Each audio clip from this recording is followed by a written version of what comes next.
రుషికొండ మళ్ళీ తెరపైకి వచ్చింది.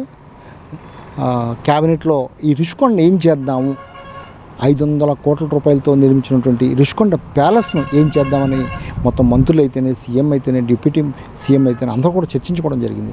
అసలు ఇది ప్రభుత్వానికి పెద్ద తలనొప్పిగా కూడా మారిందని చెప్పొచ్చు. ఎందుకంటే 500 కోట్లతో ఇంత లగ్జరీగా గత ప్రభుత్వం నిర్మించినటువంటి ఈ రుషికొండ ప్యాలెస్ని దేనికి ఉపయోగించాలని ఇప్పుడు కూడా తల్లబట్టుకునే పరిస్థితి వస్తుంది. ఈ గత ప్రభుత్వ హయాంలో జగన్ కోసం ఒకవేళ ఇక్కడ గనక రాజధాని మారిస్తే ఆయన కోసం ఈ ప్యాలెస్ని కట్టుకున్నారు. ఈ ప్యాలెస్ మనం చూడవచ్చు. మొత్తం ప్యాలెస్ దగ్గర ఉన్నాం మనం. దాదాపు 500 కోట్లు మొత్తం ఖర్చు పెట్టి జగన్ ఈ ప్యాలెస్ని నిర్మించారు. అది కూడా టూరిజం శాఖకు సంబంధించిన గవర్నమెంట్ నిధులతో నిర్మించడం జరిగింది. అది కూడా CRZ నిబంధనలను ఉల్లంఘించి మరీ నిర్మాణాలు చేశారనే ఆరోపణలు ఉన్నాయి. ఇప్పటికే కూటమి ప్రభుత్వం అధికారంలోకి వచ్చిన తక్షణం ఎమ్మెల్యే, ఈ ప్రాంతం ఎమ్మెల్యే, భీమిలి ఎమ్మెల్యే మొత్తం కూడా ఈ ప్యాలెస్ ఎలా ఉంది, ఆ ప్యాలెస్లో కనీసం ఆ వాష్రూమ్లు కూడా చాలా ఖరీదైన లక్షలాది రూపాయలు ఖర్చు పెట్టి చేశారు. బెడ్లు కూడా ఆ ఇంటీరియర్లు కానీ లక్షలాది రూపాయలు, కోట్లాది రూపాయలు ఖర్చు పెట్టి చేశారు. ఎక్కడా కూడా ఈ మొత్తం భారతదేశంలోనే ఇంత ఖరీదైన ఇంటీరియర్లు కానీ లేకపోతే ఇంత ఖచ్చితంగా ఖర్చు పెట్టి ఎవరో ప్యాలెస్ నిర్మించలేదని చెప్పే పరిస్థితి ఉంది. అటువంటి పరిస్థితుల్లో దీన్ని అసలు ఎందుకు నిర్మించారు, ఎవరి కోసం నిర్మించారు, ఎవరికి అర్థం కాని పరిస్థితి. కానీ గతంలో బహిరంగంగా చెప్పపోయినప్పుడు కూడా ఈ ప్యాలెస్ను కేవలం జగన్ గనక ఇక్కడికి వస్తే జగన్ ఇక్కడి నుంచే పాలించేందుకు ఆ ప్రభుత్వం నిర్ణయించిన ప్రకారం అప్పుడే మంత్రులు కానీ వీళ్ళు కానీ టూరిజం మంత్రులు కానీ అందరూ కూడా దాదాపు 500 కోట్లు వెచ్చించి దీన్ని నిర్మించారు. అధికారంలోకి వచ్చిన కూటమి ప్రభుత్వం దీన్ని ఏం చేయాలని తొలుత గంటా శ్రీనివాసరావు మీడియాతో మొత్తం కూడా ఆ ప్యాలెస్ని అంతా కూడా పరిశీలించారు.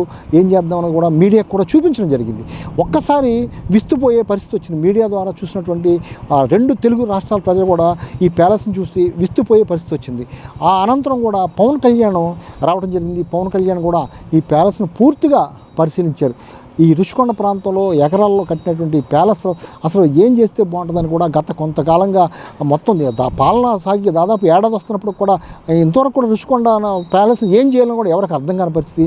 ఈ పరిస్థితిలో చంద్రబాబు కూడా ఇప్పటికే చాలాసార్లు ఆ రుషికొండ ప్యాలెస్ని ఏం చేస్తే బాగుంటుంది, అంత ఖరీదైన దాన్ని ఎలా చేయాలి, టూరిజంకి ఉపయోగించాలా, లేకపోతే గవర్నర్ బంగ్లాకు ఉపయోగించాలా, లేకపోతే జడ్జిస్ కోసం ఉపయోగించాలా, ఇలా అనేక రకాల చర్చలు రావడం జరిగింది. నిన్న క్యాబినెట్ మీటింగ్లో మాత్రం రుషికొండ ప్యాలెస్ను ఏ విధంగా ఉపయోగిద్దామని మంత్రులు అభిప్రాయాలు తీసుకోవడం జరిగింది. కొంతమంది ఎమ్మెల్యేల అభిప్రాయాలు తీసుకోవడం జరిగింది. చివరికి మంత్రులందరూ కూడా ఈ ప్యాలెస్ని స్వయంగా పరిశీలించి ఈ ప్యాలెస్ ఏ విధంగా ఉంది, దీన్ని ఏ విధంగా చేస్తే బాగుంటుంది, ఈ ప్రభుత్వ పరంగా ఏ విధంగా ఉపయోగించాలి అని ఆలోచించమని చెప్పడం జరిగింది. పవన్ కళ్యాణ్ అయితేనే లేకపోతే కొంతమంది మంత్రులు అయితేనే కొన్ని సూచనలు చేశారు. ఆ సూచనలకు అనుగుణంగా లేకపోతే ఏం చేస్తే బాగుంటుందని కూడా చంద్రబాబు కూడా మొత్తం కూడా ప్రజలను కూడా అడుగుతున్నాడు. ఆయన ఏం చేస్తే బాగుంటుంది సూచించమని అడుగుతున్నారు.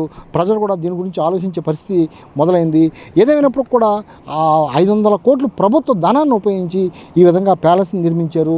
ఈ ప్యాలెస్ నిర్మించడం కారణంగా అసలు ప్రభుత్వ ధనం దుర్వినియోగం అయిందనే విమర్శలు వస్తున్నాయి.